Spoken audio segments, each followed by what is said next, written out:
1, 2, and we're off. Play me, play me, play me. Play me like my tongue is grinding.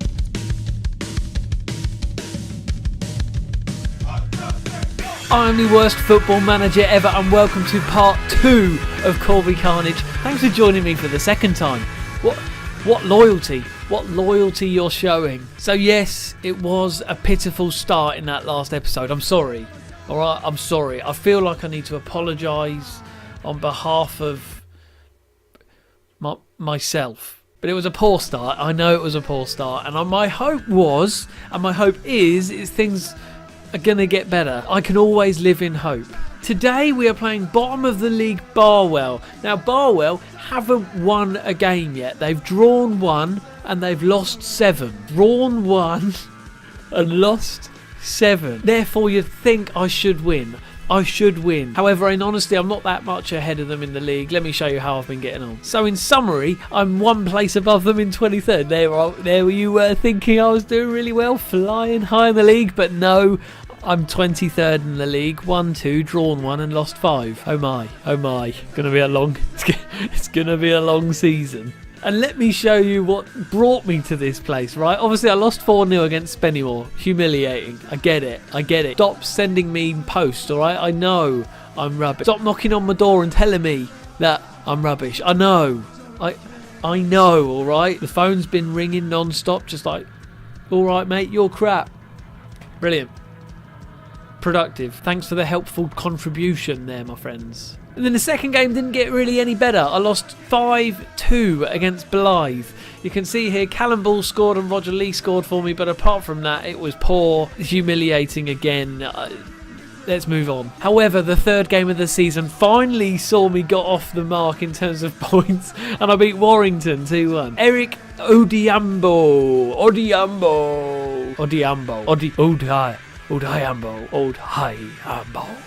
Hyambo. There is a way to say that, and I don't know it, alright? Anyway, he scored. Callum Ball scored again, and then they didn't get a goal to the 72nd minute. So I was like, yes, I got some points, yes! And I thought I would start a good run then, but unfortunately, my next game was against Mickleover, and I lost 4-2. Femi Oranuga scored, which is nice. Javan Palmer scored on the 78th minute. Or Yavan Palmer. It could be a silent J.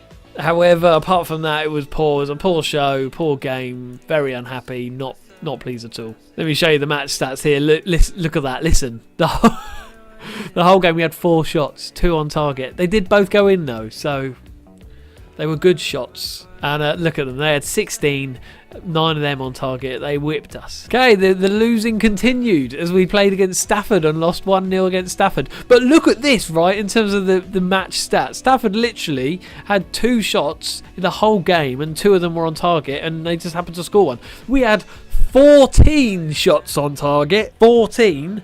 That's... I can't think of anything else that is 14. But it's 14 anyway. However, we redeemed ourselves mildly by getting a 2-0 victory against Whitby away. There you go. You can see the match stats there. Not so bad. And goals from Palmer and from Webb as well, which was very nice. Thanks very much. And then we got our first draw of the season. So that's quite exciting. Getting a draw. Like, whoa, 2-2. Pretty good game, to be fair. We went 1-0 up. They then equalised. They went 2-0 up 6 minutes later on the 60th minute. However, with 3 minutes to go, Jamie Anton, JLS man himself. Oh, everybody in love, put your hands up. Everybody in love can put your hands up. If you're in love, put your hands up.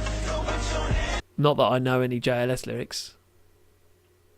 Okay, and then this last game we played, I think was a bit unfortunate. It was a yellow carded fest across both sides, 4 for them and 3 for me, but we lost 1-0 and it was a penalty. It was quite an even game, to be fair. We probably should have had a better result than that, but we lost it. So a loss is a loss, right? A loss is a loss. So, as I said, second from bottom, not doing so great, but we're playing bottom of the league today, so we should get a victory. Come on. We should get a victory today. And as you've seen them mentioned already, I have 2 new players since the last episode as well. This one first is Eric Odiambo.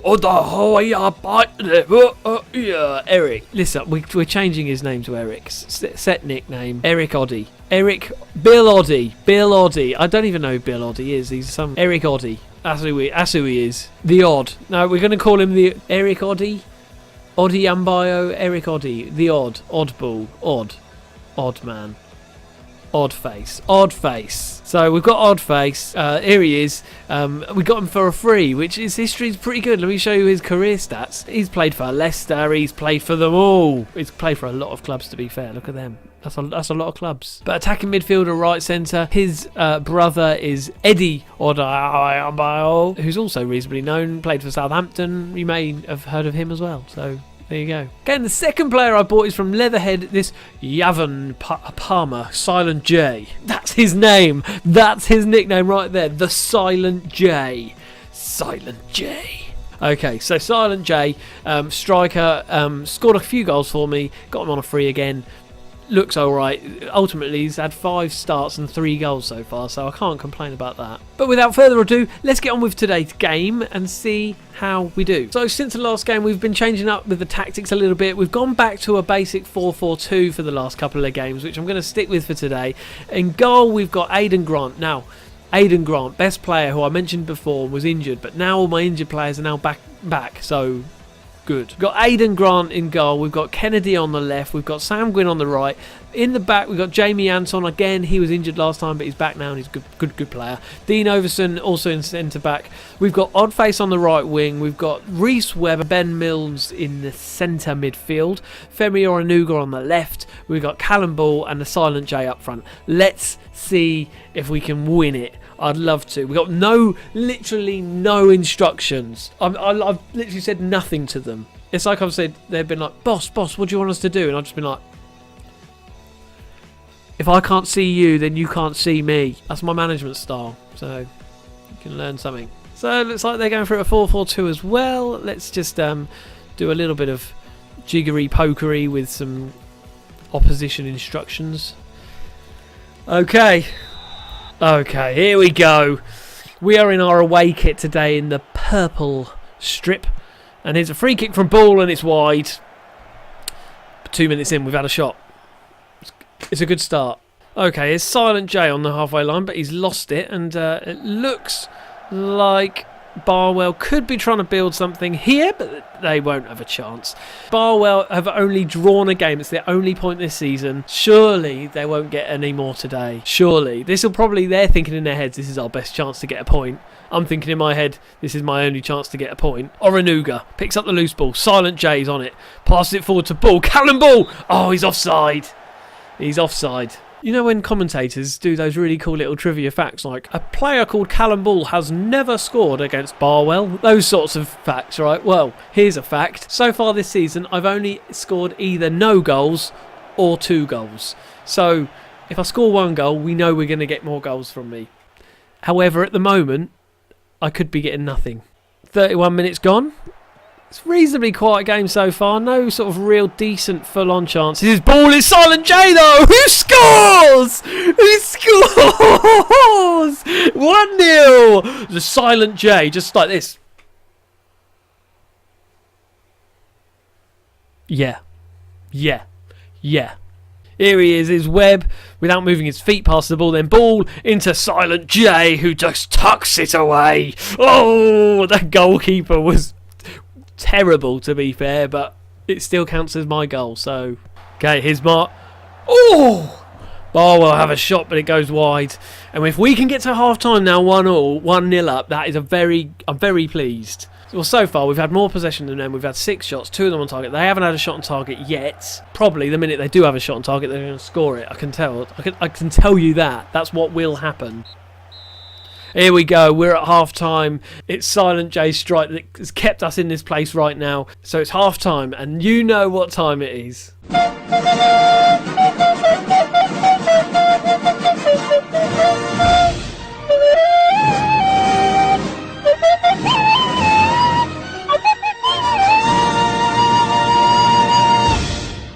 Welcome to the halftime show today, and today we take a more serious tone. I'm sure you're aware a lot has been going on in America recently with regards to politics and the government. Various decisions have been made, but this morning we need to raise an important issue of another decision that needs to be made, and that is, of course, peanut butter M&Ms. Today I have a message for you, America. As the owners of the M&M world, as the rulers and authority over M&M distribution and production, I urge you, please can we have peanut butter M&Ms in England?